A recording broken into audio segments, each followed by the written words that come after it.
The funny thing about Nietzsche is that not only does he has a very smart name, but he is also a very smart person. In one of his most famous books, which is named Beyond Good and Evil, uh, this title is actually an excellent title to the book. I could not summarize it better, Beyond Good and Evil. Basically, what Nietzsche does is that he takes into consideration the good and the evil. The basic thing, a normal standard human being that would think about the good and the evil would immediately think, okay, good is good and evil is evil. And why do we have evilness in this world? So if you ask a religious person, he would say, maybe because we have sinned. And because we have sinned, we are receiving evil. And why is that? This is because there is a top persona, such as God, um, who dictates the moral of the world.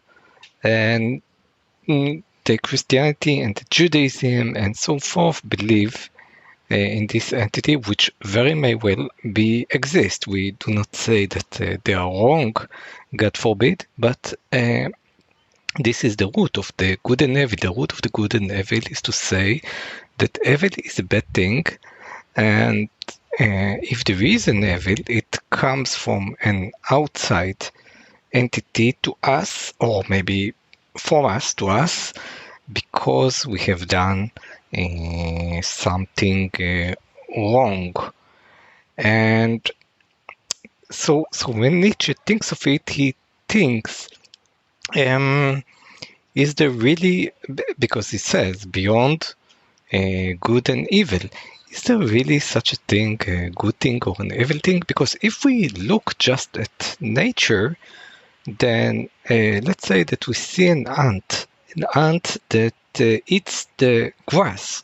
That looks pretty good, right? But when we see a tiger that is a predator and predates other animals, this looks a little bit of evil. But in nature, there is no inherent thing as evil. They are not doing this because they are evil. And the cattle that the tiger has is eating for his lunch is not because he's evil. He just needs to eat, and this is what he eats.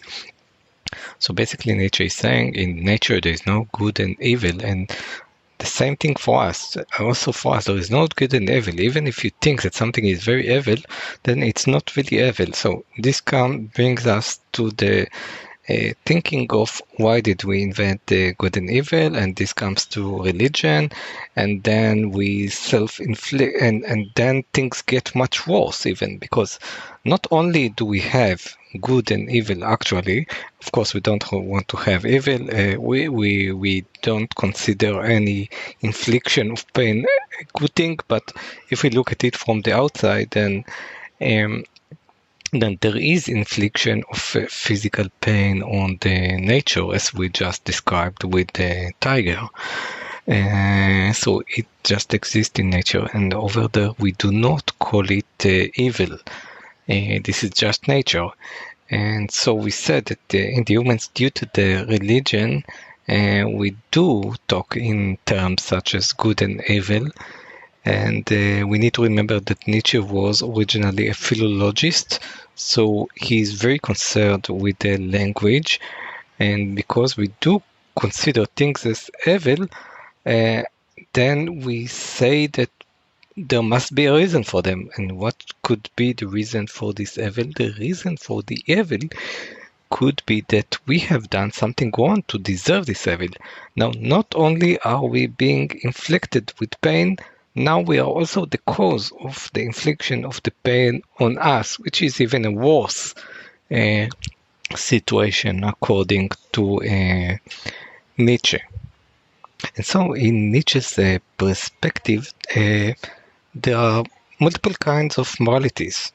There was the morality of the aristocrats who took taxes and inflicted pain upon the people and stole from them and raped them and murdered them. And this is like the morality of the aristocrats. But what Nietzsche is saying is that this morality is the exact same thing that exists in nature, where the strongs still, maybe not rape, but murder the ones who are not that strong.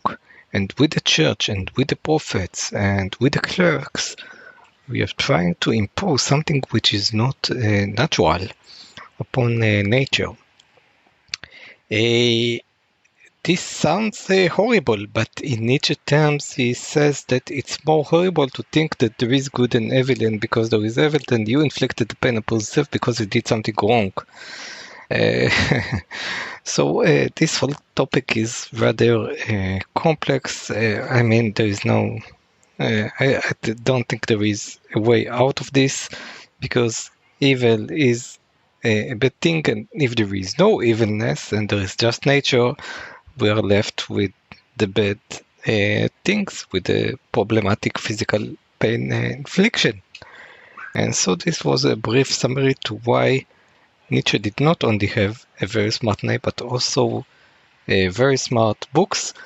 Problematic ones, we're not saying they are innocent. These books are very, very problematic, because we see there, as much as people say that Nietzsche is not anti-Semitic and he is not the origin of the National Socialists, the Nazis, I'm sorry, but when we look at this, we have to say that he's bringing us to nature where there is no evil, and in nature there is the infliction of pain from the strong to the weak. This brings very immediately, I think, to the Nazis. I'm sorry, but this is how it looks. Maybe even if he was not connected to them and he lived much before these ideas, we could debate of them, when maybe whether they are right or wrong, or think of them, but these ideas exist. I think this was very interesting. A brief discussion on the title of the book, Beyond Good and Evil.